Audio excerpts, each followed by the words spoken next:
Education world की दुनिया में आज मैं आप लोगों से बात करने जा रहा हूँ जिस टॉपिक पे ये टॉपिक है प्लासी का युद्ध और बक्सर का युद्ध जिसने इंडियन इतिहास को एकदम से बदल के रख दिया।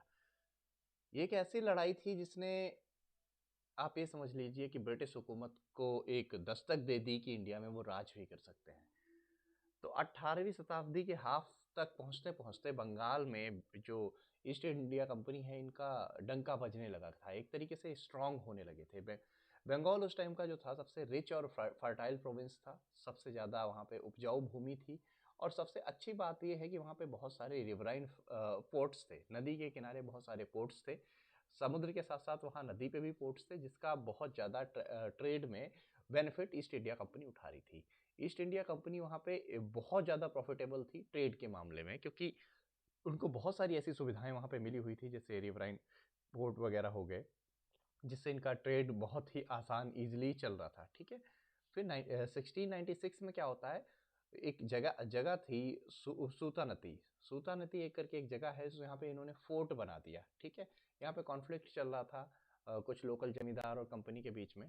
फिर आगे चल के ईस्ट इंडिया कंपनी ने इसको यहाँ पे एक फोर्ट बना दिया जिसको फोर्ट विलियम नाम दिया गया, जो कि वहाँ के ब्रिटेन के उस टाइम पे किंग थे, उनके नाम पे नाम दिया गया। 1698 में क्या होता है, east India company buys zamindari of three villages of Sutanuti, Govindpur and Kalikata, ये तीन गांव की जमींदारी खरीद ली ईस्ट इंडिया कंपनी में 1698 में।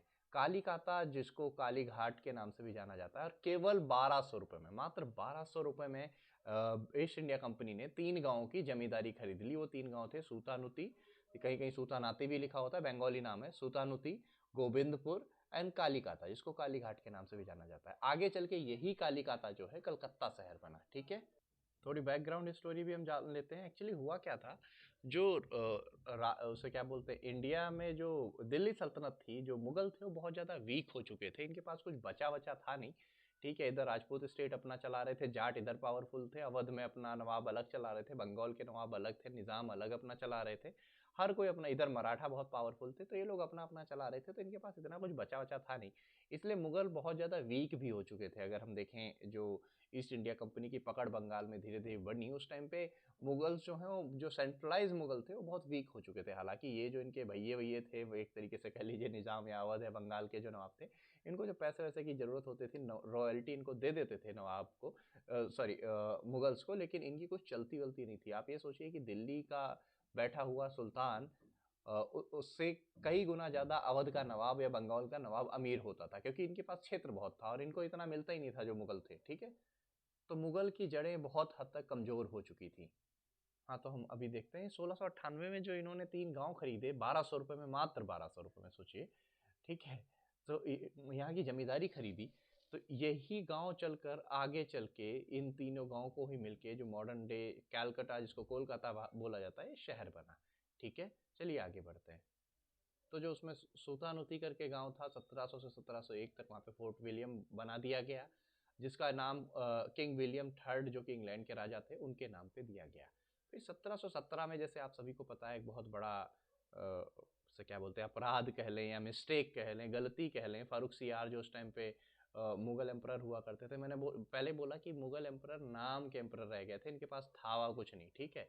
तो ये नाम के एम्परर थे। तो 1717 में मुगल एम्परर फारूक सियार के द्वारा एक फरमान दे दिया जाता है ब्रिटिश को, कि जिसको जिसको लीड कर रहे थे जॉन सुरमैन, कि आप जाओ, उसे क्या बोलते हैं, आपको दस्तक फरमान मिलता है, आप हमारे यहाँ पे ट्रेड कर सकते हो, आपको इंपोर्ट एक्सपोर्ट ड्यूटीज नहीं देनी पड़ेगी, जिसको कि मैग्ना कार्टा भी बोला गया। Magna carta of east India company के नाम से भी जाना जाता है। तो अब तो भाई इनको कोई दिक्कत ही नहीं थी, कि जो सुप्रीम पावर थी मुगल एम्परर, उसकी उनकी तरफ से, फारूक सियार की तरफ से 1717 में इनको मिल जाता है, उससे क्या बोलते हैं, दस्तक फरमान। दस्तक फरमान के बाद फिर तो इनको दिक्कत ही नहीं थी, खुलेआम व्यापार कर सकते थे। लेकिन इसका इम्पैक्ट क्या हुआ, अगली स्लाइड में देखते हैं। इसका इम्पैक्ट ये हुआ, exemption of custom duties for the east India companies import and exports. इनको इम्पोर्ट एक्सपोर्ट से सारी जो ड्यूटीज लगती थी, कस्टम ड्यूटीज लगती थी, वो कुछ भी नहीं देनी थी। केवल 3000 रुपये देना था मुगल दरबार को एक साल में। आप सोच रहे हो, एक साल के लिए आप 3000 रुपये हमें दे दो, बाकी आप कुछ भी करो, कैसे भी व्यापार करो, आपकी मर्जी है, ना हम आपसे कोई इम्पोर्ट एक्सपोर्ट ड्यूटी ले रहे हैं, पूरी परमिशन दे दी गई।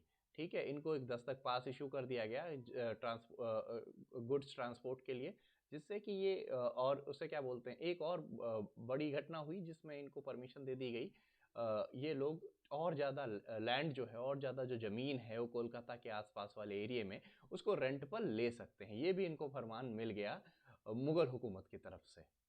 और एक चीज़ और बता दूं मैं आप लोगों को कि ये जो दस्तक फरमान था, ये मिला तो कंपनी के लिए था, ये दिया कंपनी के लिए गया था 3,000 एनुअली फी लेकर मुगल एम्परर के द्वारा, लेकिन इसका बहुत गलत फायदा उठाना शुरू कर दिया ईस्ट इंडिया कंपनी ने, क्योंकि ये था कंपनी के सामान के आवागमन के लिए, इम्पोर्ट एक्सपोर्ट के लिए, लेकिन जो ईस्ट इंडिया कंपनी के अधिकारी थे वो प्राइवेट भी सामान यहाँ से इम्पोर्ट करने लगे, एक्सपोर्ट करने लगे, दोनों काम करने लगे, और अपना पर्सनल सामान ले जाके वहाँ बेचते, वहाँ से लाके यहाँ बेचते, और कंपनी के लोग बहुत करप्ट होते जा रहे थे और बहुत सारा पैसा कमा लिया इन लोगों ने इसी इसी फरमान की वजह से, इसका गलत फायदा उठा के। इसी बीच नवाब जो बंगाल के थे, तो ये बंगाल के जो नवाब थे मुर्शिद कुली खान, उनको हेरिडिटरी घोषित कर दिया गया था एक तरीके से, इनके अंडर में आपका बंगाल, बिहार, उड़ीसा आता था, तो वो एक तरीके से कह सकते हैं वहाँ पे नाम तो था केवल मुगल एम्परर का, सिक्के इशू तो होते थे मुगल एम्परर के नाम के, लेकिन सिक्के होते थे वहाँ के नवाब के। तो वहाँ पे ये कहानी चल रही थी। इस मैप में आप देख सकते हैं बंगाल कितना बड़ा था, ये यहाँ म्यांमार तक फैला हुआ था, ये पूरा बिहार, बंगाल, उड़ीसा वाला एरिया, ये पूरा बंगाल के नवाब के पास था। हालांकि उड़ीसा इनसे छीन लिया गया था, मराठाओं ने अटैक कर दिया था, मराठाओं ने इन पे अटैक किया था 1740 में, उड़ीसा इनसे छीन लिया गया था, लेकिन बंगाल फिर भी बहुत ही रिच और फर्टाइल प्रोविंस था। यहाँ की ज़मीन जो है पूरा गंगा वाला डेल्टा है, यहाँ पे बहुत बहुत ज़्यादा फर्टाइल ज़मीन थी यहाँ की, और यहाँ का जो नवाब था उसके पास इतना पैसा था जितना दिल्ली के जो उसे क्या बोलते हैं एम्परर थे, मुगल एम्परर थे, उनके पास भी नहीं होता था। तो बंगाल बहुत ही ज़्यादा रिच प्रोविंस था उस टाइम पे। तो 1740 में क्या होता है, नवाब अलीवर्दी खान बंगाल के नवाब बनते हैं, और हालांकि ये खुद कूप करके बने थे, विरोध करके बने थे नवाब। इनके साथ कुछ इन्फ्लुएंसर लोग जुड़े हुए थे, जगत सेठ जो कि बहुत बड़े बैंकर थे, इनके सपोर्ट से नवाब बने हुए थे। लेकिन होता क्या है, ये एक ऐसे नवाब थे अलीवर्दी खान जिन्होंने कंपनियों को बैलेंस करके रखा था। वो फ्रेंच और ब्रिटिश कंपनियों के बीच में चेक बैलेंस का सिस्टम रखा था उन्होंने, पूरी तरीके से ध्यान रखते थे दोनों कंपनियों पे, और ज़्यादा उनको उछलने नहीं दिया, ज़्यादा उनको खुलने नहीं दिया। हालांकि इसकी इसकी कंप्लेन भी मुगल दरबार में करी ईस्ट इंडिया कंपनी ने, जब आपने हमारे लिए दस्तक फरमान जारी कर रखा है तो हमें खुल के व्यापार क्यों नहीं करने देते। लेकिन इनका बहुत अच्छा इन्फ्लुएंस था, और खुल के करने का मतलब करप्शन नहीं करने देते थे कंपनी, क्योंकि दस्तक फरमान केवल कंपनी के सामान के लिए था, पर्सनल सामान के लिए नहीं था। लेकिन ब्रिटिशर्स क्या कर रहे थे उस टाइम पे, जो वहाँ कंपनी के लोग थे वो अपना पर्सनल सामान भी इंपोर्ट एक्सपोर्ट करते थे। इससे आपने सुना होगा कि मैंने पहले लेक्चर में पढ़ाया कि जो रॉबर्ट क्लाइव था इतना अमीर हो गया था यहाँ से कुछ सालों के बाद जाके, कि वहाँ पे ब्रिटेन में उसने अपनी एक लोकसभा सीट खरीद ली थी, और उस पर इंक्वायरी भी बैठी थी कितना पैसा उसके पास कहाँ से आया। तो ये इन सब पे चेक एंड बैलेंस का काम नवाब अलीवर्दी खान कर रहे थे, और इनके टाइम पीरियड में बंगाल ने बहुत ज़्यादा विकास भी किया। लेकिन 1756 में इनकी डेथ हो जाती है, उसके बाद कहानी थोड़ी गड़बड़ होने लगती है। तो 1756 में सिराज टीनेजर ही था सिराजुद्दौला, इसको बनाया जाता है बंगाल का नवाब। सिराजुद्दौला जो था वो उसे क्या बोलते हैं, नाती था अलीवर्दी खान का। तो बहुत सारे दुश्मन तो इसकी फैमिली में ही थे इसके, वो खुद नहीं चाहते कि थे कि ये बने नवाब बने, क्योंकि वो कहते थे लायक नहीं है। और और जो मर्चेंट्स थे उस टाइम के, जो सेठ वगैरह थे, वो लोग भी इससे बहुत कोई खुश नहीं थे, उनको भी ये खुश नहीं कर पाया, जो जगत सेठ बैंकर वगैरह थे जिनके इन्फ्लुएंस से नवाब अलीवर्दी खान बने थे। तो जैसे इसके नाना ने मैनेज किया था, ये मैनेज नहीं कर पा रहा था, इसके बहुत सारे एनिमीज थे, इसकी फैमिली में ही थे। और कुछ हिस्टोरियन तो ये भी कहते हैं कि ये रेपिस्ट था या सैडिस्ट भी था। सैडिस्ट का मतलब होता है कि इसको लोगों को दुख में देखकर, परेशान देखकर ये खुश होता था। कुछ हिस्टोरियन तो ये भी बताते हैं कि हुगली नदी में लोगों की नावें डुबा देता था, नाव को बोलता था डुबा दो, और मुझे देखना है कि मरते हुए लोग लगते कैसे हैं। तो ऐसे ऐसे भी काम करें इसने, ऐसा हिस्टोरियन बताते हैं। अब इसमें कितनी सच्चाई है पता नहीं, लेकिन ऐसा भी बताया गया। लेकिन बहुत सारे इसके सपोर्ट वाले भी जो हिस्टोरियन थे वो भी ये कहते हैं कि इसकी जो आवाज़ थी, इसका जो बोलने का तरीका था, वो कतई अच्छा नहीं था। ठीक है। और ऐसा नहीं है कि उसके सारे जो दुश्मन थे वो केवल उसके सारे एनिमी इसीलिए उसके एनिमी थे कि वो बोल चाल में ठीक नहीं था या सैडिस्ट था, लोगों को दुखी होता देख खुश होता था, लोगों को मरते हुए देखना चाहता था, या रेपिस्ट था, ये सब आरोप लगे उस पर। लेकिन बहुत सारे और भी रीजन थे, कि जैसे शौकत जंग थे, फौजदार और पुरनिया एक बिहार में छोटा सा टाउन टाइप है, वहाँ के से क्या बोलते हैं, ये फौजदार थे। फौजदार एक पोस्ट हुआ करती थी उस टाइम पे। तो ये उसका खुद का कजन था, ये भी उसका दुश्मन हो गया क्योंकि वो खुद बनना चाहता था नवाब। ऐसे ही एक घसीटी बेगम थी, उनकी उसकी चाची लगती थी, आंट थी, वो भी बनना चाहती थी, उसे क्या बोलते हैं, अपने बेटे को बनाना चाहती थी या खुद अपने हाथ में एडमिनिस्ट्रेशन लेना चाहती थी। और बंगाल आर्मी का जो चीफ कमांडर था, ये नाम बार बार आएगा, ये भी बहुत मेन आदमी है, ठीक है, ये अली वर्दी खान का ब्रदर इन लॉ था, मीर जाफर। ये भी उसका बहुत बड़ा दुश्मन था। तो ये सारे दुश्मन उसकी फैमिली में ही पले हुए थे। और कुछ लोग जो थे, जैसे जगत जगत सेठ, राज वल्लभ, राज दुर्लभ, ओमी चंद, जो एक बहुत उस टाइम पे बंगाल प्रोविंस के बहुत अमीर लोग हुआ करते थे, जिनके इन्फ्लुएंस की वजह से ही अली वर्दी खान सत्ता पर बैठे थे, नवाब बने थे। तो ये लोग भी इसको पसंद नहीं कर रहे थे, क्योंकि इसकी उल्टी सीधी हरकतें थी, किसी से तमीज से बात ही नहीं करता था, ठीक है। और एक चीज और, ये मीर जाफर जो है, ये अगेंस्ट था क्यों? इसके अगेंस्ट होने का रीजन ये था, ये जो था अली वर्दी खान का साला तो था ही, तो इसका इसका मेन अगेंस्ट होने का रीजन ये था, ये 65 ईयर का था, इसकी एज ऑलमोस्ट 65 ईयर थी। ये सोचता था कि मैं नवाब बनने के लायक हूँ, और कल का बच्चा मेरे आगे नवाब बन के बैठा है। तो ये भी एक रीजन था इसके जलने का या इसके अगेंस्ट होने का। तो अंदर ही अंदर ये भी बिल्कुल अगेंस्ट था। और आप ये सोचिए, किसी भी देश की आर्मी का चीफ कमांडर ही आपका दुश्मन हो, देश का दुश्मन हो, तो वहां फिर हाल क्या होगा। तो चलिए आगे बढ़ते हैं, आगे देखते हैं क्या हुआ। तो ऐसा नहीं है कि सब मतलब एक तरीके से उसको मारना ही चाहते थे, सिराजुद्दौला को मारना ही चाहता था। सबके अपने अपने इंटरेस्ट थे, कोई नवाब बनना चाहता था। और ये जो नोबल थे, जैसे ओमी चंद जो थे, ओमनी चंद लिखा हुआ है, ओमी चंद है। ओमी चंद जो थे, ये बहुत ही ज्यादा अमीर आदमी थे उस टाइम के, कलकत्ता के सबसे बड़े बिजनेसमैन थे। और ये जगत सेठ बहुत बड़े बैंकर थे उस टाइम पे। तो राज वल्लभ, राय दुर्लभ, ये लोग बहुत अमीर आदमी थे। ये लोग चाहते थे कोई ऐसा नवाब हो जो हमसे अच्छे से डील करे, जैसे कि अली वर्दी खान था। तो सबके अलग अलग इंटरेस्ट थे। ये भाई साहब अपने आप को नवाब बनने का ख्वाब देख रहे थे, इनके भी कुछ अलग शौक थे, इनके भी शौकत जंग का भी कुछ अलग अलग था, मकसद था। तो ये सब यही चाहते थे ये हट जाए, और ये इसके लायक नहीं है, कोई दूसरा आए जो हम लोगों से अच्छे से डील करे। ऐसा सबके मन में चल रहा था। लेकिन उसी टाइम पे ईस्ट इंडिया कंपनी ने इनका कैसे यूज किया, मैं आगे आपको बताता हूँ। तो ऐसा तो है नहीं कि सिराजुद्दौला बिल्कुल ही बेवकूफ था, बेवकूफ नहीं था, उसे भी पता था उसके खिलाफ कौन कौन से लोग हैं। तो इसने क्या किया, जो इसका कजन था शौकत जंग, जो कि उसे क्या बोलते हैं, बिहार के पूर्णिया में फौजदार था, उसको इसने मरवा डाला पहले ही। और वहां पे मोहनलाल नाम का एक आदमी था, कश्मीरी पंडित थे, इनको एक as administrator, as a prime minister वहां पे अपॉइंट कर दिया। कि उसने बोला चलो ठीक है, पूर्णिया मैं नहीं देख सकता तो ये तो देख सकते हैं। ये मोहनलाल नाम के एक कश्मीरी पंडित थे, इनको वहां पे प्राइम मिनिस्टर बना दिया गया। और सिराजुद्दौला को इस चीज़ की पूरी भनक थी कि ईस्ट इंडिया कंपनी जो है, ट्रेड प्रिविलेजेस जो इनको मिले हुए हैं, इसका मिसयूज कर रही है। कि मिला है दस्तक फरमान कंपनी के लिए, लेकिन कंपनी के जो एम्प्लॉयज़ हैं इस दस्तक का फ़ायदा उठा के स्मगलिंग कर रहे हैं गुड्स की अपने प्राइवेट ट्रेड के लिए, जिससे कि बहुत ज़्यादा रेवेन्यू जो है वो नवाब का लॉस होता जा रहा था। इस वजह से बहुत ज़्यादा नवाब गुस्से में ईस्ट इंडिया कंपनी पे भी था। हालांकि इसने 3 महीने में ये सारी चीज़ें निकाल ली थी नवाब बनने के बाद। उसके और 1756 में क्या चल रहा था, 7 साल तक जो वॉर चला यूरोप में, फ्रांस और उसे क्या बोलते हैं, ब्रिटेन के बीच में, वो भी एक टेंशन बड़ी बनी हुई थी। तो इनको भी पता था कि कहीं ना कहीं कॉन्फ्लिक्ट होने वाला है। ये लोग भी अपना तैयार बैठे हुए थे, फ्रेंच और इधर ईस्ट इंडिया कंपनी दोनों तैयार बैठे हुए थे कि हमारे बीच यहाँ भी कॉन्फ्लिक्ट कभी भी हो सकता है। तो फ्रेंच को भी पता था, ब्रिटिशर्स को भी पता था। तो अंग्रेजों की जो मेन फैक्ट्री थी, मेन वो थी फोर्ट विलियम, जो कि कलकत्ता में थी। और जो फ्रेंच की थी वो थी उसे क्या बोलते हैं, नागौर, चंदर नगर है नाम उसका, चंदर नागौर बोलते थे ये लोग। तो वहां पे इनकी थी, 20-25 किलोमीटर दूर कलकत्ता से पड़ता है वो, ठीक है। तो ये दोनों भी एक तरीके से अलर्ट थे कि हमारा भी कभी भी युद्ध हो सकता है, क्योंकि 7 साल से एक वहां पे कॉन्फ्लिक्ट चलती आ रही थी यूरोप में, फ्रांस और ब्रिटेन के बीच में।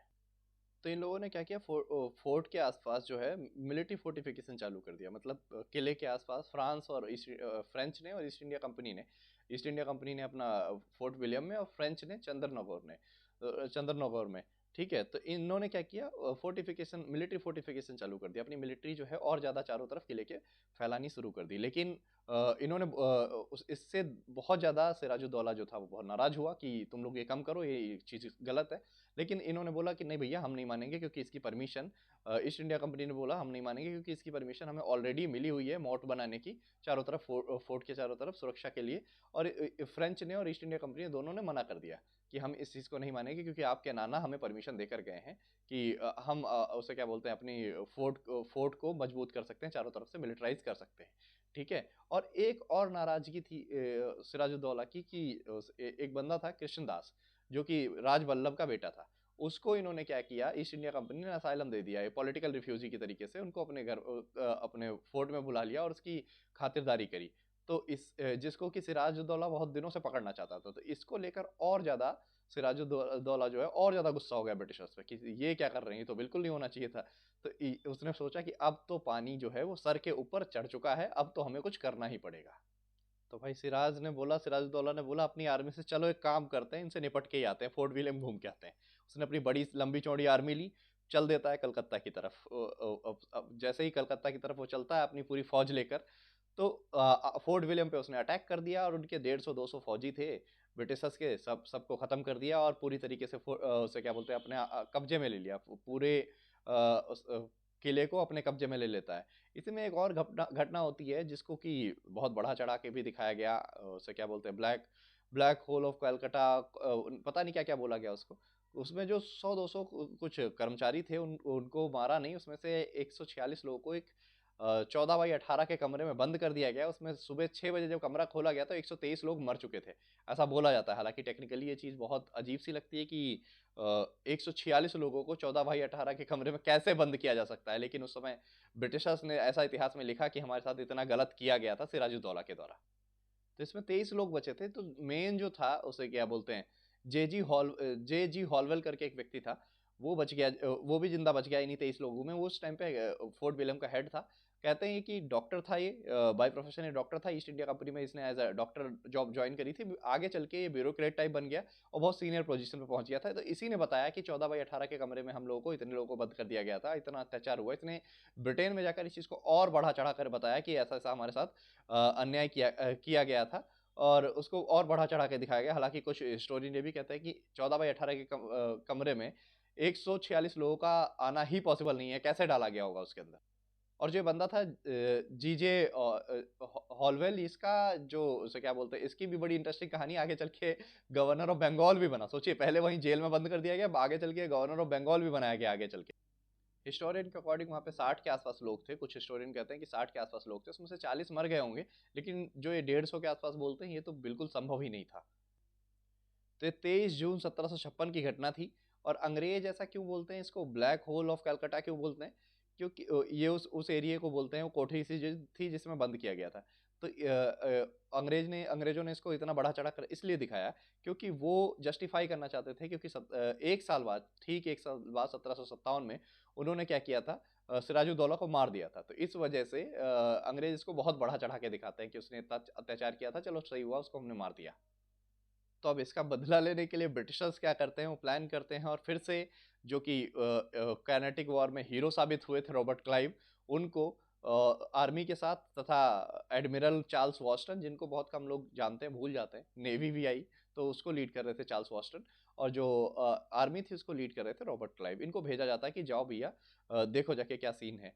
तो जून में कैप्चर कर लेते हैं ये, जून 1756 में सिराजुद्दौला ने जो फोर्ट विलियम कैप्चर किया था उसको इनकी फोर्स ने फिर से रिकैप्चर कर लिया, अंग्रेजों की फोर्स ने, जनवरी 1757 में। और एक काउंसिल बना दी वहीं पे आगे बैठ गए, बोले अब आओ, अब हम ही करेंगे जो कुछ करेंगे, अब हम ही शासन चलाएंगे यहाँ से। फिर सिराज को गुस्सा आया, वो फिर मुर्शिदाबाद से चला। उसने क्या किया, अपनी आर्मी लेकर अलीनगर की तरफ आया। अलीनगर जो शहर है, ये कोलकाता का नाम था, कोलकाता का नाम जो कि सिराजुद्दौला ने दिया था। हालांकि इसके अलावा किसी और ने इस नाम को अडॉप्ट नहीं किया। वो फिर से आया यहाँ पे लड़ने के लिए। और इस बार क्या होता है कि जो रॉबर्ट क्लाइव था उसकी आर्मी ने हरा दिया अलीनगर में, जिसको कोलकाता बोलते हैं, से क्या बोलते हैं, सिराजुद्दौला की आर्मी को। तो फिर एक ट्रीटी साइन होती है, नाम याद रखना, अलीनगर भूल मत जाना। कोलकाता, ट्रीटी ऑफ कोलकाता नहीं, उसे ट्रीटी ऑफ अलीनगर ही बोला गया। फरवरी 1757 में एक ट्रीटी साइन होती है अलीनगर में। उसमें क्या हुआ, जो पुराना जो, तो इन्होंने बोला जो कि हमारे पुराने प्रिविलेजेस थे, जो जॉब करने की हमें परमिशन चाहिए थी, वो हमें फिर से मिल जाए। और जो माउंट बना रहे हैं फोर्ट के चारों तरफ, जो मिलिट्री बना रहे हैं, मिलिट्री का जो माउंट बना रहे हैं, इसको हमें अलाउ कर दिया जाए। तो सिराजुद्दौला को लगा कि यार ठीक है, मान गया वो, क्योंकि वो उस समय लड़ने की हालत में नहीं था, उतना पावरफुल भी नहीं था, और उसको झुकना पड़ा, वो मान गया और फिर से चला गया अपना मुर्शिदाबाद। अब क्या होता है, क्लाइव को सब कुछ तो मिल चुका था। अब क्लाइव ने सोचा, ये जो बंगाल के अंदर फ्रेंच बैठे हुए हैं चंदननगौर में जो फ्रेंच बैठे हुए हैं, इन्हीं की यही चाबी भर रहे हैं बार बार। हालांकि फ्रेंच जो थे वो एक तरीके से कह सकते हैं कि सिराजुद्दौला के सपोर्टर थे, यही चाबी भर रहे हैं, इनको एलिमिनेट किया जाए। ठीक है, तो, क्योंकि हथियार हथियार प्रोवाइड करने का काम फ्रेंच बहुत कर रहे थे नवाब ऑफ बंगाल को। तो क्लाइव ने सोचा कि सबसे पहले इनको हटाया जाए। तो उसने क्या किया, 1757 में वॉटसन जो थे, चार्ल्स वॉटसन, मैंने अभी बताया एडमिरल थे, नेवी के चीफ थे, इन्होंने अपनी फोर्स के साथ लीड करते हुए 1757 में चंद्रनगर जो था उस पर अटैक कर दिया, जहाँ पे फ्रेंच की कंपनियां थी। और फ्रेंच को इसी टाइम पे कर्नाटिक थर्ड वॉर भी चल रहा था, एक तरीके से बिल्कुल एलिमिनेट कर दिया। और उस टाइम पे सिराजुद्दौला ने भी नहीं सोचा कि इनकी हम हेल्प करें, क्योंकि उसे लगता था कि हम इनके बवाल में क्यों पड़े, इनकी आपस की लड़ाई, उनकी कंपनी पे ही तो अटैक कर रहे हैं, मेरा इसमें क्या जा रहा है। हालांकि इसकी बहुत बड़ी भूल थी, उसने फ्रेंच की मदद नहीं करी, फ्रेंच को एक कंप्लीट तरीके से एलिमिनेट कर दिया गया बंगाल से रॉबर्ट क्लाइव और वॉटसन के द्वारा। ठीक है, चलिए आगे बढ़ते हैं। तो क्लाइव फिर से आता है, फिर से कलकत्ता में आता है, कलकत्ता आके बैठता है। लेकिन रॉबर्ट क्लाइव के मन में अब एक चीज चल रही थी कि क्यों ना यार ये जो सिराजुद्दौला है इसको रिप्लेस किया जाए। वो नवाब ववाब बिल्कुल भी नहीं बनना चाहता था, लेकिन उसने ये सोचा कि ये जो सिराजुद्दौला है, कोई ऐसा नवाब आए इसकी जगह पे जो कि हम लोगों का साथ दे और थोड़ी बहुत हमारी हेल्प करे और फालतू में उंगलबाजी ना करे। वो खुद नवाब नहीं बनना चाहता था, लेकिन वो चाहता था कोई ऐसा शांत नवाब आए जो हमारे सपोर्ट में हो। इसी टाइम पे उसकी नजर पड़ी मीर जाफर पे। मीर जाफर जो कि मेन मिलिट्री कमांडर था सिराजुद्दौला की टीम में। तो मीर जाफर पे नजर पड़ी। आप ये सोचिए किसी यहाँ भी वही कांड हो रहा है कि आपकी मिलिट्री का मेन कमांडर ही अंग्रेजों से जाके मिल गया। तो रॉबर्ट क्लाइव की उसकी बात होनी शुरू हो गई, मीर जाफर से उनकी बात होने लगी। और साथ में कुछ और भी लोग थे, जैसे मानिक चंद थे, ऑफिसर इंचार्ज ऑफ कोलकाता, ओमी चंद थे, रिच मर्चेंट थे वहाँ के, जगत सेठ थे जो कि बहुत बड़े बैंकर थे, और खानदिम खान थे जो कि कमांडर थे large number of Siraj troops, ये भी एक कमांडर थे। तो इन लोगों से बात होनी शुरू हो गई अंग्रेजों की, कि स्पेशली रॉबर्ट क्लाइव की, कि तुम हमारा साथ दोगे, क्योंकि वो नहीं चाहते थे कि सिराजुद्दौला ज्यादा दिन तक रहे। वो खुद नवाब कभी नहीं बनना चाहता था क्लाइव, लेकिन उसने ये जरूर सोचा कि सिराजुद्दौला नहीं होना चाहिए। तो इसलिए उसने मीर जाफर को पकड़ा जो मिलिट्री चीफ कमांडर था, और साथ में ये इन लोगों को पकड़ा जो कि साथ देना चाहते थे, जो कि सिराजुद्दौला से बहुत ज्यादा खुश थे। अब सिराजुद्दौला के साथ में कौन कौन था? मीर जाफर, तो उसका एक जेन्युइन रीजन भी था मीर जाफर का, कि वो लग रहा था कि 65 साल मेरी उम्र हो गई, मुझे नवाब बनने का कोई मौका ही नहीं मिला, मुझे भी मिलना चाहिए था। हालांकि छोड़िए, अब ये देखते हैं सिराज के साथ कौन कौन था। सिराजुद्दौला के साथ अगर हम देखें तो उनके साथ मीर मदान थे जो और मोहनलाल जो एडमिनिस्ट्रेटर थे, ये दोनों लोग जो थे सिराजुद्दौला के साथ थे। तो बंगाल ऑफ नवाब के जो मुर्शिदाबाद में रहता था वहां पे पहुंची, उसे क्या बोलते हैं, इसकी क्लाइव की आर्मी पहुंच जाती है, वहां पहुंचने की कोशिश करती है मुर्शिदाबाद। लेकिन मुर्शिदाबाद से 50 किलोमीटर दूर पलासी नाम की एक जगह है, उसको प्लासी बोलते थे अंग्रेज। तो पलासी में उसे क्या बोलते हैं, नवाब की आर्मी पहले ही पहुंच चुकी थी, तो ब्रिटिश आर्मी भी वहीं पे पहुंच गई जहां पे युद्ध लड़ा गया। ठीक है, तो बैटल ऑफ प्लासी होता है वहां पे ऑन जून 23 1757, जिसने कि इंडिया के इतिहास को एकदम से बदल के रख दिया। और इस पे एक बुक भी लिखी गई, प्लासी टू पार्टीशन। यहाँ से जो है अंग्रेज वो सत्ता काबिज कर लेंगे और एडमिनिस्ट्रेशन में एंट्री शुरू कर देंगे। तो प्लासी की जो लड़ाई होती है उसमें क्या होता है, जो तो जब युद्ध शुरू होता है, तो हालांकि सिराजुद्दौला के पास बहुत बड़ी आर्मी थी, बहुत बड़ी आर्मी लेकर सिराजुद्दौला पहुंचा, लेकिन वही बात है, जब आपके कमांडर ही सामने वाले की तरफ मिले तो आप कर क्या सकते हो। तो कोई युद्ध हुआ नहीं था, वैसे कहते हैं कोई बड़ा युद्ध हुआ नहीं था, 2-4 गोलियां चली थी बस। तो उसके बाद क्या हुआ, जैसे ही इसने अपने कमांडर से बोला अटैक अंग्रेजों के ऊपर, तो अटैक उन्होंने किया ही नहीं। उन्होंने क्या किया, वो आर्मी जैसे फिल्मी स्टाइल में होता है, बिल्कुल फिल्मी स्टाइल में सिराजुद्दौला की खुद की आर्मी, खुद के कमांडर ब्रिटिशर्स की तरफ जाके खड़े हो गए। उसे समझ में नहीं आ रहा था हो क्या रहा है साला मेरे साथ, तो जान बचा के भागने की कोशिश करी। इसी बीच क्या होता है, सिराजुद्दौला को मार दिया गया। मीर जाफर का जो बेटा था वो दौड़ा उसके पीछे और उसने उसको गोली मार दी और उसकी मौत हो जाती है। इसकी इंपॉर्टेंस इसलिए है कि हिस्ट्री में पहली बार ऐसा हुआ था कि किसी कंपनी के कहने पर इतने बड़े प्रोविंस का गवर्नर नवाब मार डाला गया हो।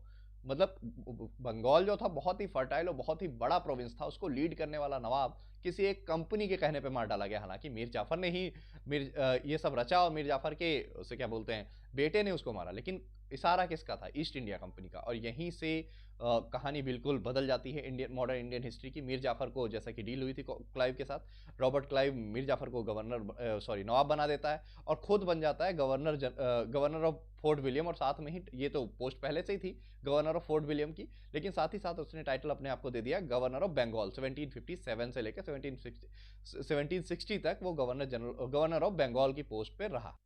तो ये 3 साल तक रहता है रॉबर्ट क्लाइव यहाँ पे गवर्नर बन के, 1757 से 1760 तक। इसने बहुत मजे लिए पूरी जिंदगी के और इतना पैसा कमा लिया। एक नॉर्मल सा सैनिक बन के वहां से आया था, जब वहां पे गया तो कहते हैं 7-8 जहाज भरकर सामान लेकर गया यहाँ से। ये ब्रिटेन में ही वॉज नोबडी, बट यहाँ से जब गया तो इतना अमीर हो गया। वहाँ फिर आगे चल के वहाँ एक सीट खरीद ली इसने ब्रिटेन की पार्लियामेंट में, मेंबर ऑफ पार्लियामेंट बन गया। तो लोग वहाँ के जो ब्रिटेन की पार्लियामेंट में बड़ा हंगामा हो गया कि एक नॉर्मल सा सैनिक जिसको हमने इंडिया में एक कॉलोनी में भेजा था लड़ने के लिए, इतना ज्यादा पैसा लेके इतना ज्यादा करप्शन इसने कर दिया था कि बवाल मचा के चला गया था यहाँ से, ठीक है। और वहां जाके बहुत अमीर हो गया और इसने क्या किया, एक सीट खरीद ली मेंबर ऑफ पार्लियामेंट की ब्रिटेन के अंदर। हालांकि ये भी कहते हैं इसके खिलाफ इंक्वायरी भी बिठानी पड़ी आगे चल के। तो जो इसके खिलाफ इंक्वायरी बैठी, हालांकि उसका कुछ हुआ नहीं क्योंकि इसने उनको भी पैसे देकर खरीद लिया था। तो बहुत चालू आदमी था। आप ये सोचिए, एक सैनिक बनकर हिंदुस्तान आता है, 8-10 जहाज भर का सामान लेके जाता है, बहुत सारे गिफ्ट, बहुत सारी तलवारें, पता नहीं क्या क्या लेके यहाँ से गया। तो वहां के लोगों को लगा कि यार इतना पैसा कैसे कमा लाया है इंडिया से, इसने जरूर कुछ ना कुछ करप्शन किया है, धोखाधड़ी करी ब्रिटिश क्राउन के साथ। लेकिन इसके खिलाफ जो इंक्वायरी हुई, इसने उन लोगों को भी खरीद लिया, मेंबर ऑफ पार्लियामेंट की सीट भी खरीद ली और बाकी अपने आप बरी हो गया सब चीजों से। और एक मजे की बात और हुई कि जो उसे क्या बोलते हैं, बंगाल का नवाब था, उस उससे जो ये थे हमारे ब्रिटिशर्स थे, इन्होंने क्या किया, पैसे ले लिए, 2.2 करोड़ रुपए लिए कि तुमने हमसे युद्ध क्यों करा, अब हमें तुम पैसे दो, क्योंकि बिना मतलब तुमने हमसे युद्ध करा है और हमारा इतना नुकसान करा दिया, हार भी गया, अब तुम इतना पैसा दो, इतना हमारा नुकसान हुआ। हालांकि इसमें से बहुत सारा पैसा क्लाइव भी खा गया, ठीक है। तो इससे क्या हमें सीखने को मिलता है कि बंगाल का जो ट्रेजरी था, उसमें सारा का सारा जो पैसा था वो तो खत्म ही हो गया। मतलब जितना पैसा बचा हुआ था उनके पास, वो पूरा खर्च हो गया। तो बंगाल के पास, बंगाल ऑफ नवाब ऑफ बंगाल के पास कुछ बचा नहीं, बंगाल के नवाब बिल्कुल एक तरीके से खाली हो चुके थे। तो इन्होंने 2.2 करोड़ रुपए दिए, तो इनको भी समझ में आ गया था कि उसे क्या बोलते हैं, मैंने बंगाल की गद्दी तो ले ली है जो नवाब बने, लेकिन मेरे हाथ में है कुछ नहीं। और जो फ्रेंच फैक्ट्री थी वो भी ईस्ट इंडिया कंपनी के हाथ में दे दी गई। अब इनको लगा कि यार ये तो बहुत बेकार डील थी, मैं तो बिल्कुल बेकार हो गया। और साथ ही साथ क्या हुआ, ईस्ट इंडिया कंपनी को जमींदारी दे दी गई 24 परगना डिस्ट्रिक्ट की, कलकत्ता के पास में, ठीक है। तो उसको लगा कि यार मैंने इनको इतने डिस्ट्रिक्ट की जमींदारी भी दे दी, 2.2 करोड़ रुपए भी दे दिए अपने खाते से, अब मेरे पास बचा क्या। तो उसका जो ट्रेजरी अकाउंट था पूरा, जो राजकोष था वो पूरा खाली हो चुका था। अब उसे लगा कि मैं तो फंस गया है, तो एक बेकार डील थी अंग्रेजों के साथ। तो इस युद्ध के बाद अंग्रेजों ने ऐसे ऐसे राइट ले लिए मीर जाफर से। पहला तो इन्होंने पर्सनल ट्रेड पे जो रेस्ट्रिक्शंस थे, फरमान मिला था इनको कि केवल कंपनी का सामान इधर से उधर जा सकता है। अब जो ईस्ट इंडिया कंपनी में काम करने वाले अधिकारी लोग हैं, ऑफिसर्स हैं, जो कर्मचारी हैं, वो अपना सामान भी इधर उधर से ट्रेड कर सकते हैं, इंपोर्ट एक्सपोर्ट कर सकते हैं, उन पर कोई भी टैक्स नहीं लगेगा, वो भी इनको मिल गया। और पूरे बंगाल, बिहार और उड़ीसा में इनको फ्री ट्रेड एग्रीमेंट दे दिया गया। फ्री ट्रेड राइट मतलब कुछ भी तुम्हें टैक्स वैक्स नहीं देना, कुछ भी नहीं करना, अपना आराम से ट्रेड करो। तो ये सब देखते हुए उसे लगा कि यार मेरा तो कट गया, मैं तो बेवकूफ बन गया, मुझे तो कुछ मिला ही नहीं। और दूसरा डर ये भी था, दूसरा इसको लगा कि यहाँ पे जो फ्रेंच थे, वो इनको टक्कर देते थे। अब तो फ्रेंच भी नहीं है, अब इनको टक्कर कौन देगा, इतनी पावरफुल इनकी नेवी है। आप सोचिए, सोच के भी हंसी आ रही है, कंपनी ने पूरी तरीके से एक पूरे प्रदेश को, एक प्रोविंस को अपने कब्जे में कर लिया। तो जो 24 परगना, ये एक डिस्ट्रिक्ट है, परगना बोलते हैं वहाँ पे, तहसील तहसील टाइप एक एरिया होता है उसको बोलते हैं। तो 24 परगना अंग्रेजों को दे दिया गया, उसमें से 2 परगना जो स्पेशली थे वो रॉबर्ट क्लाइव को दिए गए। इतना खुश हो गए, मतलब नवाब साहब ने रॉबर्ट क्लाइव को बोला कि 2 परगना तुम्हारे, पर्सनली तुम्हारे हैं। तो ये नॉर्थ परगना और साउथ परगना वाला जो पोर्शन था, ये पूरा जो कोलकाता के पास का एरिया है, पूरा गिफ्ट में रॉबर्ट क्लाइव को दे दिया गया। हालांकि अभी भी इन दोनों जिलों के यही नाम है, नॉर्थ परगना और साउथ परगना। तो ये रॉबर्ट क्लाइव को दिया गया। आप ये सोचिए, सैनिक था, एक मामूली सा सैनिक ब्रिटेन से आया हुआ, जो कि एक यहाँ पे सैनिक के पोस्ट पे आया था, यहाँ पे आकर उस इंडिया के सबसे रिच एरिया के सबसे फर्टाइल जमीन का जमींदार बन गया। हालांकि बाद में ये जमीन उसने ईस्ट इंडिया कंपनी को दान में दे दी, इतना पैसा उसके पास हो गया। तो 3 साल में फाइनली इसको पता चल गया था कि मेरे पास अब कुछ बचा वचा है नहीं। तो इसने क्या किया, इसने प्रोटेस्ट चालू कर दिया कंपनी के खिलाफ। और जो विदेशी शक्तियां हैं जैसे डच वगैरह है, उनको बुलाना शुरू कर दिया कि आओ हमारे साथ मिलकर लड़ाई करो और ये अंग्रेजों को भगाओ, ईस्ट इंडिया कंपनी को भगाओ। तो रॉबर्ट क्लाइव इस बात से बहुत गुस्सा हो गया। जब डच आते हैं तो डच को बहुत बुरी तरीके से ब्रिटिशर्स ने हरा दिया और यहाँ से भगा दिया। डच बोलते हैं नेदरलैंड के लोगों को, उनको यहाँ से भगा दिया गया मार पीट के। उसके बाद रॉबर्ट क्लाइव कहता है, साला हमने तुम्हें नवाब बनाया और तुम हम ही पे गुस्सा निकाल रहे हो, हमारे खिलाफ दुश्मन इन्वाइट कर रहे हो। लो बेटा अब बताता हूँ मैं। रॉबर्ट क्लाइव गुस्सा होता है, उसको भगा देता है। जैसे कि जैसे जैसे इनको बनाया था मीर जाफर को नवाब, और इनको वैसे ही गद्दी से हटा दिया गया। फिर बुलाया गया मीर कासिम को। मीर कासिम जो था वो दामाद था इसका, मीर जाफर का। उससे बोला बेटा इधर आओ, आपको हम गद्दी पे बिठाते हैं नवाब की, तुम्हारे जो ये ससुर जी हैं सही नहीं है। उनको भगा दिया गया वहां से और मीर कासिम को बिठा दिया गया। और 1760 से लेकर 1763 तक मीर कासिम जो है वो बंगाल के नवाब बने, नवाब ऑफ बंगाल बन के रहे। तो भाई साहब इन्होंने क्या किया है, ये जैसे ही बंगाल के नवाब बनते हैं मीर कासिम, जो मीर जाफर के दामाद थे, इन्होंने क्या किया, बोर्डवान, मिदनापुर और चित्तगोंग नाम के 3 शहर जो थे ये ईस्ट इंडिया कंपनी को गिफ्ट में दे दिया। जाओ भैया ये तुम्हारे हैं। अभी तक जो है अंग्रेजों के पास केवल टैक्स वसूलने की पावर है। अभी इनके पास जो है एडमिनिस्ट्रेटिव पावर नहीं है। अभी ये रूलर नहीं बने, अभी केवल टैक्स वसूल कर रहे हैं। तो इन्होंने 3 शहर और दे दिए। फिर इन्होंने क्या किया, मुर्शिदाबाद जो था, जो जहाँ पे सेंट्रल पावर थी नवाब ऑफ बंगाल की, इन्होंने वहां से अपनी जो कैपिटल थी वो शिफ्ट कर ली मुंगेर। मुंगेर बिहार में पड़ता है। ये इन्होंने सोचा कि मैं अब यहाँ रहूंगा नहीं, क्योंकि यहाँ पे मेरी इज्जत नहीं बची। इज्जत कैसे नहीं बची, क्योंकि अंग्रेज आते थे, रॉबर्ट क्लाइव भेजता था किसी एक आदमी को, बोलता था जा नवाब से साइन करा के आ, और ये भाई साहब सो रहे होते थे तब भी इनको ऐसा बोलते हैं कि अंग्रेज सिपाही उठा ले जाते थे, बोलते थे यहाँ पे साइन करो, इनसे साइन ले लिया जाता था, इनकी कोई इज्जत नहीं थी। तो इन्होंने सोचा कि यहाँ यार मुर्शिदाबाद रहूंगा तो ये कोलकाता से 50-60 किलोमीटर की दूरी पे कभी भी अंग्रेज आके धमका के साइन करा के लेके चले जाते हैं। अब मैं बिहार की तरफ चलता हूँ, वहां की जनता थोड़ी मेरी इज्जत करेगी, वहां थोड़ी मेरी बनी रहेगी। लेकिन हुआ वहां पे भी कुछ अच्छा नहीं। लेकिन इसने एक काम बहुत अच्छा किया। मीर कासिम एक बहुत बुद्धिमान आदमी था इस मामले में। जो ट्रेडर्स थे, जो लोकल बंगाली ट्रेडर्स थे, उन पे जो टैक्स लगता था 40% के आसपास। आप ये सोचिए, जाफर ने, जो इनके ससुर जी थे, उन्होंने ऐसा कांड किया कि अंग्रेजों से 1% टैक्स नहीं लेते थे व्यापार करने के लिए। जो हिंदुस्तानी बंगाली ट्रेडर्स थे उनसे 40% टैक्स लेते थे व्यापार करने के लिए। मीर कासिम ने क्या किया कि ये टैक्स भी हटा दिया। लोकल का जो टैक्स था, लोकल व्यापारी था, उन व्यापारियों का जो टैक्स पड़ता था वो भी 40% टैक्स हटा दिया मीर कासिम ने। इससे अंग्रेज बड़े दुखी हुए कि यार अब तो कॉम्पिटिटर पैदा कर दिया इसने हमारा। वैसे हमारा कोई कॉम्पिटिटर नहीं था, क्योंकि हम पे टैक्स नहीं लगता था, इंडियन ट्रेडर को टैक्स देना पड़ता था। ये तो गलत किया। इससे भी नाराज होने लगे अंग्रेज। कंपनी चाहती थी कि ये जो मीर कासिम है मेरा पपेट बन के रहे, लेकिन इसने पहले ही बोल दिया कि भैया देखो मैं नवाब हूं, मैं पपेट बन के किसी का नहीं रह सकता। लेकिन इसको डर लग रहा था कि साला हमें मार डालेंगे कंपनी वाले। तो 1763 में किसने क्या किया, लड़ाई लड़ी, लेकिन ये हार गया, जीत नहीं पाया। तो ये भाग गया अपने बड़े भैया सुजाउद्दौला के पास, जो कि अवध के नवाब उस समय हुआ करते थे। ठीक है, तो उनके पास भाग गया और उनसे बोलता है कि यार कुछ करो, हमने कंपनी को कुछ ज्यादा ही पावर दे दी बंगाल में, और हमारे हाथ में कोई पावर ही नहीं रही, हम नाम के नवाब है, ना हमें टैक्स मिलता है ना कुछ, और सब बर्बाद किए ले रही कंपनी। तो मुझसे और मेरे ससुर जी से गलती हो गई, चलो आप हमारी कुछ मदद करो जाके। नवाब अवध के जो नवाब थे उस टाइम पे सुजाउद्दौला थे। तो उस 1763 में क्या होता है, ये तो भाग जाता है, लेकिन 1763 में जो इनके ससुर थे वो फिर से वापस आ जाते हैं, मीर जाफर। वो कहते हैं अरे वो हमारा उसे क्या बोलते हैं, दामाद था, उसको मारो मत, जिंदा रहने दो, अब उसको अपने बड़े भैया के पास अवध में रहने दो, मैं फिर से नवाब बन जाता हूँ। तो इनको फिर से नवाब बना दिया जाता है बंगाल का। आप ये देख रहे हैं, तब तक अंग्रेजों के मन में बिल्कुल भी नहीं था कि हमें रूल करना है हिंदुस्तान पे। उन्हें बस अपना व्यापार करना था। हिटलर एक कहावत भी कहता है कि दे आर, उसे क्या बोलते हैं, only shopkeepers, they are not royals. अंग्रेजों के बारे में ऐसा बोलता है। वो केवल दुकानदार थे, व्यापारी थे, और उनको रूल करने से कोई मतलब नहीं था। लेकिन यहाँ पे अब वो रूलर बनेंगे आगे चल के। 1765 तक उस नवाब, जो मीर जाफर था, उसको नवाब फिर से बना दिया जाता है। मीर कासिम भाग जाता है अवध अपने बड़े भैया के पास, सुजाउद्दौला के पास, और वहां कुछ प्लान करता है कि इनके खिलाफ कुछ करो, वरना ये लोग हमें बर्बाद कर।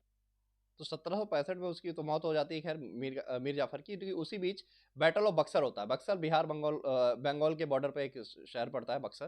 तो वहां पे क्या होता है, 1764 में अवध, ये हुआ क्यों बैटल ऑफ बक्सर, जो ये भाई साहब थे ना मीर कासिम, ये आते हैं भागते हुए अपने बड़े भैया सुजाउद्दौला के पास लखनऊ में, अवध में। तो ये कहते हैं सुजाउद्दौला से कि एक काम करो, हमने बहुत गड़बड़ कर दिया बंगाल में, हमारे ससुर जी से बहुत बड़ी गलती हो गई, और चलो वहाँ लड़ाई लड़ो चल के। छोटी सी एक कंपनी है, अंग्रेजों ने खोली है, और उसमें इतनी पावर है, उन्होंने सबको वहाँ पे आतंक मचा रखा है।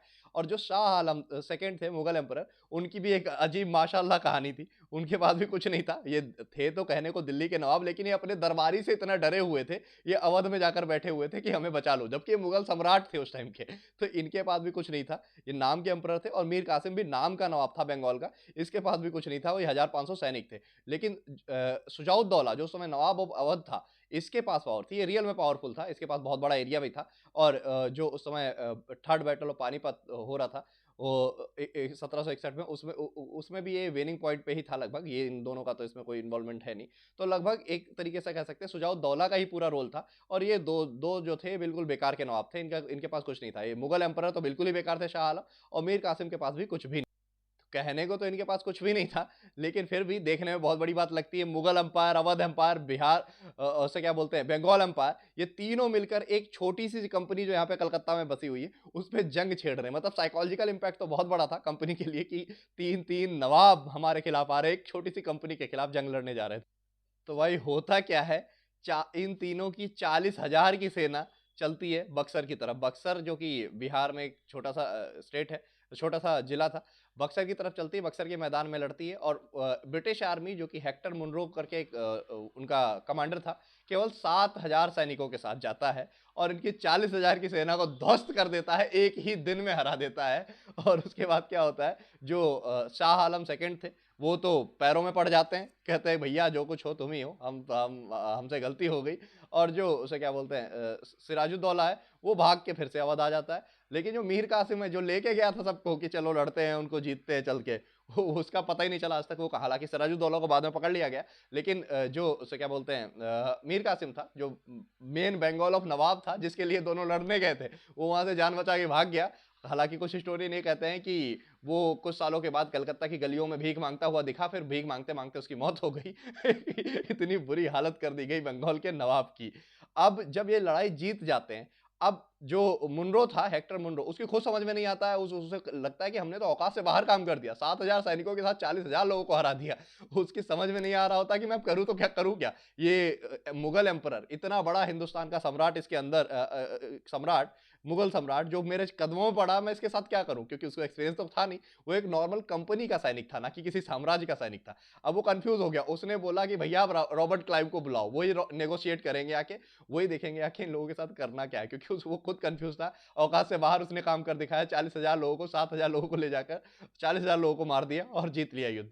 तो वो फिर इंग्लैंड में फिर से फरमान भेजा जाता है और नेगोशिएट करने के लिए बुलाया बुलाया जाता है रॉबर्ट क्लाइव को। अब आता है हीरो फिर से महफिल में।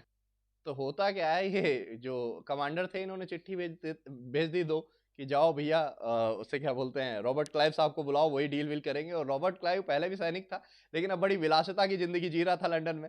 और उसे पता चलता है कि अच्छा 3-3 नवाबों को हमारी आर्मी ने हरा दिया, चलो ठीक है देखते हैं चल के। वो आता है यहाँ पे, तो 1 साल लग जाता है उसे आते हुए। इसीलिए आप देखो कि 1764 में लड़ाई हुई थी और 1765 में इलाहाबाद में संधि होती है। रॉबर्ट क्लाइव पहुंचता है आके। तो वहां क्या होता, जो सुजाउद्दौला थे अवध के, वो उनको पकड़ लिया गया था, उन्होंने और सरेंडर कर दिया हर तरीके से। और जो मुगल एम्परर थे, उन्होंने बोला कि ठीक है, उनके साथ, क्योंकि नाम के तो थे ही वो राजा थे, वैसे वो कुछ नहीं थे, लेकिन वो नाम के तो थे, उन्हीं के पक्ष में संधि होती है। तो 50 लाख रुपए ईस्ट इंडिया कंपनी मांगती है कि तुम बेवकूफ लोगों, तुमने हम पे युद्ध किया, हमारी इतनी क्षति हुई, हमें 50 लाख रुपए, पहली बात तो तुम मुआवजा दो, तुमने हमसे लड़ाई करने की कोशिश करी क्यों। दूसरी बात, तुम उनसे एक ऑफेंसिव डिफेंसिव अलायंस साइन होता है, हमसे अगर कोई लड़ाई करेगा तो तुम हमारी मदद करोगे, और कोई हम पे अटैक करेगा तब भी तुम पहले मरोगे, हम नहीं मरेंगे। तो ये भी एक ट्रीटी साइन करवा ली कि अगर मराठा या कोई दूसरी पावर अवध की तरफ से आती है हमसे लड़ाई करने के लिए, तो पहले तुम लड़ोगे उनसे, और हम किसी के लिए लड़ने जाते तब भी तुम हमारे साथ चलोगे। ये ट्रीटी साइन हुई। तीसरी ट्रीटी ये साइन हुई कि जो फ्री ट्रेड एग्रीमेंट है अवध में, कि अवध में हमको फ्री ट्रेड एग्रीमेंट चाहिए, जो कुछ हम ट्रेड करना चाहते हैं वो हम पूरी ट्रेड करेंगे। तो ये तो था सुजाउद्दौला के साथ, ठीक है। उसे क्या बोलते हैं, 50 लाख रुपए ले लिए, ऑफेंसिव डिफेंसिव अलायंस किया गया और फ्री ट्रेड किया गया। अब शाह आलम सेकंड के साथ इन्होंने क्या किया, शाह आलम को बोला गया कि उसे क्या बोलते, तुम इलाहाबाद में ही रहो, तुम्हें दिल्ली जाने की कोई जरूरत नहीं है, यहीं पे आराम से रहो, उसे क्या बोलते हैं, तुम्हारी जिंदगी यहीं कटेगी। तो कहते तो ये हैं कि वहाँ का इलाहाबाद फोर्ट था, उसके लिए एक जेल सा बन गया, उसको उसके बाहर निकलने ही नहीं दिया गया। अंग्रेजों ने बोला तुम फोर्ट के बाहर नहीं निकलोगे तो नवाब वाली जिंदगी जियोगे, एक एम्परर वाली जिंदगी जियोगे, लेकिन रहोगे तुम इस किले के अंदर ही। तो वो तो बेचारा उसी के अंदर मर गया, और दीवानी राइट्स उससे ले लिए गए बंगाल, बिहार और उड़ीसा के ईस्ट इंडिया कंपनी को, जो कि 26 लाख रुपए पेंशन पे। उससे बोला गया भैया तुम राजा जरूर हिंदुस्तान के हो, लेकिन बिहार, बंगाल और उड़ीसा तीनों में कर हम वसूलेंगे पूरा साल, तुम्हें सिर्फ 26 लाख रुपए एक साल का देंगे। 3 प्रदेश ले लिए और बोला 26 लाख रुपए सालाना लो, तुम इस किले के अंदर बंद रहो। तो वो तो बेचारे उसी के अंदर बंद रहते हैं। और इसको बोलते हैं ट्रीटी ऑफ इलाहाबाद, जो कि एक मास्टर स्ट्रोक साबित हुई क्लाइव के द्वारा। और इसी से अंग्रेजों ने एक तरीके से कहते हैं न्यू धर दी हिंदुस्तान के अंदर, कि हम कैसे रूलर बनेंगे, और उसे क्या बोलते हैं, किस तरीके से हम आगे अपनी स्ट्रेटजीज रखेंगे, और एडमिनिस्ट्रेशन में कैसे एंट्री करेंगे, ये सारी चीजें यहीं से शुरू हो चुकी थी। और एक चीज आपके दिमाग में आ रही होगी कि रॉबर्ट क्लाइव ने उस टाइम पे आखिर इनको मारा क्यों नहीं? चाहता तो मार देता। बंगाल वाला तो भिखारी बन गया था। क्या अवध का नवाब जो था वो पैरों में पड़ा हुआ था, उसको भी पकड़ लिया था, और जो हमारे मुगल एम्परर थे शाह आलम दो तीन, को भी पकड़ लिया था। चाहते तो दोनों को मार देते, पूरा बिहार, बंगाल, अवध सब कुछ रॉबर्ट क्लाइव के हाथ में हो जाता। लेकिन उसका बहुत बड़ा मास्टर स्ट्रोक था इलाहाबाद की संधि। ट्रीटी करी उसने बोला कि अगर हम इसको, उसने सोचा कि अगर हम इन दोनों तीनों नवाबों को मार देंगे तो यहाँ की जो लोकल जनता है उसके लिए हमें विदेशी, वो हमसे अटैच नहीं है, कहीं विद्रोह हो गया इतने बड़े एरिया को संभालेगा कौन? तो नाम के लिए उन्हें जिंदा रखो लेकिन कानून अपना चलाओ। बहुत चालू आदमी था। अवध अवध को इन्होंने एक तरीके से बफर सिस्टम की तरीके से यूज किया, क्योंकि मराठा का डर था इनको, अंग्रेजों को एक डर था कि ऐसा ना हो मराठा हम पे अटैक कर दें। तो मराठाओं से इनको डर था, इसलिए मराठा अटैक कहाँ से करते करते ये सीधे अवध के रास्ते थे। पहले अटैक नहीं कर रहे थे क्योंकि अलीवर्दी खान के साथ एक ट्रीटी थी, लेकिन अब अलीवर्दी खान तो रहा नहीं, तो मराठा अटैक कर सकते थे। तो इसने बोला कि अगर मराठा अटैक करेंगे तो पहले भैया तुम मरोगे। और मुगल को इन्होंने बचाया इसलिए रखा कि पब्लिक रिएक्शन थोड़ा बुरा ना हो जाए। तो बहुत ही अच्छा गेम खेला उसने। पहले तो ये जो कारा वाला किला था ये ले लिया सुजाउद्दौला से, और वो दे दिया इसने उसे क्या बोलते हैं, शाह आलम को। इनसे बोला कि तुम्हारा ठिकाना विकाना तो है नहीं कहीं, दिल्ली तो तुम चला नहीं पा रहे हो, यहाँ बंगाल में हमसे युद्ध करने आ रहे हो, एक काम करो तुम आज के बाद बंगाल में युद्ध तो करोगे नहीं, और बिहार, बंगाल, उड़ीसा हमें दे दो, 26 लाख रुपए तुम्हें सालाना देंगे, लेकिन इसी किले के अंदर जेल की तरीके से रहो। उनको तो भैया बंद कर दिया गया। तो अब आते हैं, यहीं से शुरुआत होती है dual system in Bengal. Dual system of government, या ये थोड़ा इंपॉर्टेंट है, यहाँ से निकल के आता है। डुअल सिस्टम ऑफ गवर्नमेंट चलती है बंगाल के अंदर। तो जो ये डुअल सिस्टम चला बंगाल में, इसमें दो चीजें थी, एक निजामत, एक दीवानी। निजामत था जो सिविल एडमिनिस्ट्रेशन है, criminal justice, law and order है, रोडें बनवानी, सड़कें सड़कें वड़कें बनवानी है, ये कारखाने बनवाने हैं, कुछ भी काम करना है, अस्पताल बनवाने हैं, ये सारा जो काम था ये इन्होंने दे दिया नवाब को। ठीक है कि ये काम पूरा तुम करोगे। और दीवानी राइट्स खुद ले लिया, मतलब पैसा है खुद वसूल करेंगे, लेकिन काम कौन करेगा, वो करेंगे नवाब। नवाब नवाब के पास कुछ भी नहीं रहा, लेकिन उनसे बोला गया तुम इनको दो दो कलेक्शन डिपार्टमेंट में दो बंदे रख दिए गए, दो डिप्टी नवाब बना दिए गए जो कि पैसा वसूल करेंगे। इनसे बोला गया कि तुमको 56 लाख रुपए हम देंगे, काम वाम करवाने का पूरा काम तुम्हारा रहेगा, और उसे क्या बोलते हैं पैसा वसूल करने का काम हमारा रहेगा। मतलब सरकार काम जो करा रही है पैसा उसे नहीं मिल रहा है, पैसा किसी दूसरे आदमी को मिल रहा है। पैसा अंग्रेज ले रहे हैं पब्लिक से, टैक्स अंग्रेज ले रहे हैं पब्लिक से, लेकिन काम कौन करवा रहे हैं, बंगाल के नवाब। वो पैसा वसूल करके अंग्रेज उनको दे रहे हैं। 56 लाख बोला एक साल में देंगे, और 56 लाख में पूरे बंगाल को चलाना असंभव था। तो जो कि आगे चल के 33 लाख कर दिया गया घटा के, कि सिर्फ तुम्हें 33 लाख रुपए मिलेंगे और तुम्हें कुछ नहीं मिलेगा, और इतने में पूरा साल बंगाल पूरा प्रदेश चलाओ। और इसका मेन रीजन ये था कि ये डुअल सिस्टम लाया क्यों गया, क्योंकि क्लाइव की सोच ये थी कि पहली बात तो हम कोई, हमारे ऊपर रिस्पॉन्सिबिलिटी नहीं होगी, लोग भूखे मरेंगे, प्यासे मरेंगे, लोगों के पास खाने को पैसा नहीं होगा, तो रिस्पॉन्सिबिलिटी किसकी होगी, भैया नवाब साहब की रिस्पॉन्सिबिलिटी है, वो चला रहे हैं, हम तो सिर्फ टैक्स वसूलने वाले हैं। लेकिन नवाब साहब चलाएंगे तो तब जब उनके पास पैसा होगा। और बोल दिया गया कि बाहर के जो वॉर होंगे तुम्हारा विदेश मंत्रालय हम संभालेंगे, विदेश से अगर कोई आना चाहता है यहाँ पे वो सब कुछ हम देखेंगे। और ये सब कुछ चलता रहा, एक तरीके से कह सकते हैं फाइनेंशियल एंड कॉमर्शियल जो पावर थी वो पूरी तरीके से ईस्ट इंडिया कंपनी ने अपने हाथ में ले ली। और इसने एक तरीके से कह सकते हैं बर्बाद करके रख दिया बंगाल को। बंगाल में भुखमरी आ गई, लोग मरने लगे, और 40% जो इंडिया के ट्रेडर्स होते थे उनको टैक्स देना पड़ता था, जबकि जो उसे क्या बोलते ईस्ट इंडिया कंपनी के ट्रेडर्स थे उनको जीरो टैक्स लगता था। तो इतना हाई फाई टैक्स लगा दिया गया उसे क्या बोलते हैं इंडियंस के ऊपर, हमारे फार्मर्स के ऊपर बहुत ज्यादा टैक्स लगा दिया गया, हमारे पास पैसा ही नहीं बचा। इवन ग्रेट फाइमाइन 1972 में बोलते हैं कि 30% जो भूखमरी से जनता बंगाल की मर गई थी, इतने ज्यादा टैक्स लगा दिए गए हमारे ऊपर। तो भाई जब 30% जनता मर गई बंगाल की, तो क्या होता है वहां पे मीडिया तब भी फ्री था, लंदन में मीडिया फ्री था। उन्होंने छापा कि जो ईस्ट इंडिया कंपनी के ऑफिसर्स हैं ये बहुत ज़्यादा वहाँ पे प्रॉब्लम क्रिएट कर रहे हैं। तो उनके डायरेक्टर्स जो थे वो भी खुश नहीं थे इस चीज़ों से, इन चीज़ों से लेकर। फिर एक पार्लियामेंट्री स्कैंडल होता है, घोटाला होता है पार्लियामेंट में, जिसमें रॉबर्ट क्लाइव के खिलाफ इंक्वायरी बिठाई जाती है। तब ब्रिटिश क्राउन को लगा कि कुछ तो गड़बड़ी हो रही है।